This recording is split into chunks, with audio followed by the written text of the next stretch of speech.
আজকে আমরা শিখব সূরা হাশরের শেষ ৩ আয়াত। যে সূরা হাশরের শেষ ৩ আয়াত ফজর ও মাগরিব নামাজের পর পাঠ করলে তার জন্য ৭০,০০০ ফেরেশতা আল্লাহ পাক নিযুক্ত করে দেন। সুবহানাল্লাহ।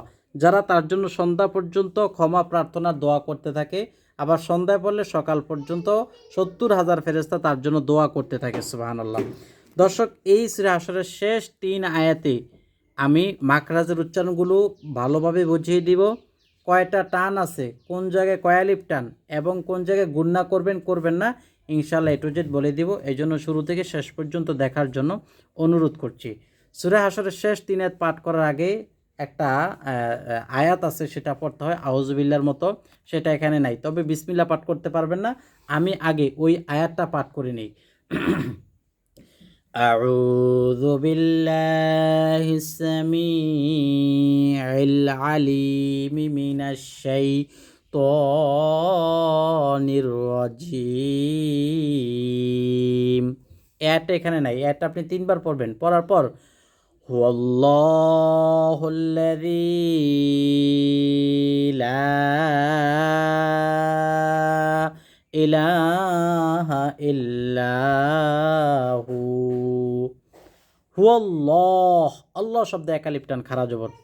এই খাড়া জবর আমি আবার বলবো না, আপনারা এক কথায় শুনে নেন। খাড়া জবর খারাজের উল্টা পেশ হইলে এক আলিফ টানে পড়তে হয়। খাড়া জবর খারাজের উল্টা পেশ, তাহলে আল্লাহ শব্দে এক আলিফ টান। হুয়াল্লাহু, এগুলা বড় হায় হাওয়াজ, সবগুলাতে আপনার হায় হাওয়াজ। হুয়াল্লাহুল্লাযী, জারের পর ইয়া সাকিন মধ্যে তবাই, লা ইলাহা ইল্লাহু, লা ৩ আলিফ টান, মধ্যে মুনফাসিল ৩ আলিফ টান, তারপর ইলাহা খারা জবর, ইল্লা জবর পর আলিফ, হু, এখানে আপনি ওয়াকফ করলেন। তো লা ইলাহা ইল্লাহু আলিমুল গায়বি, শব্দে পড়েন, শব্দে শব্দে, আলিমুল গায়বি, আ খারা জবর এক আলিফ টান, আর এখানে টান নাই। ওয়াশাহাদাতি, ওয়াশাহা জবর পর আলিফ এক আলিফ টান। হুয়ার রহমানুর রহিম, এখানে হবে ৩ আলিফ। কেন? মদের হরফে বামের হরফে ওয়াক্ফ হইলে মধ্যে আরজি ৩ আলিফ টানিয়া পড়িতে হয়। তো হুজুর মদের হরফ কি? এই ইয়া, এটা মদের হরফ।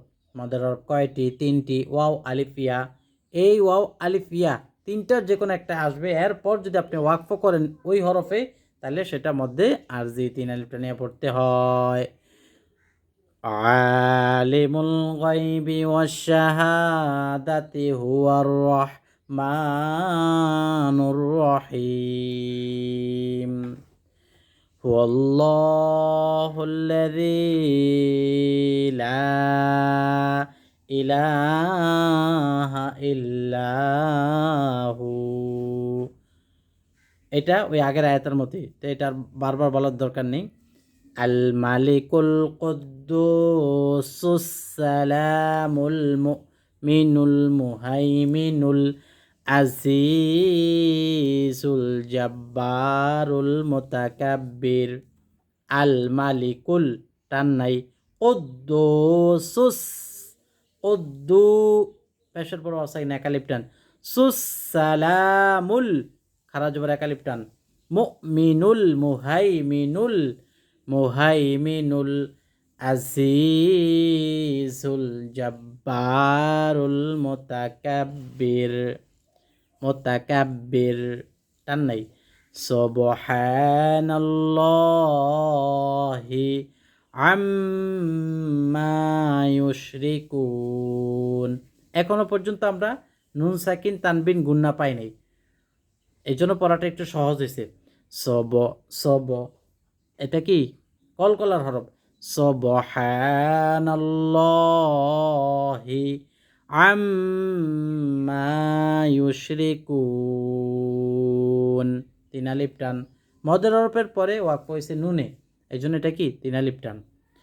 ওয়াল্লাহুল খালিকুল বারিউল মুসাউবিরু, ভি ভি মুসাউবিরু লাহুল হুয়াল্লাহুল আল্লাহ শব্দ একালিপ টান হুল হা লামকে ধরছে হুল খলিকুল জবর পরে খালি আলিফ একালিপ টান বারিউল মুসাউবিরু লাহুল এখানে এই লাহুতে টান নাই লাহুল আসমাউল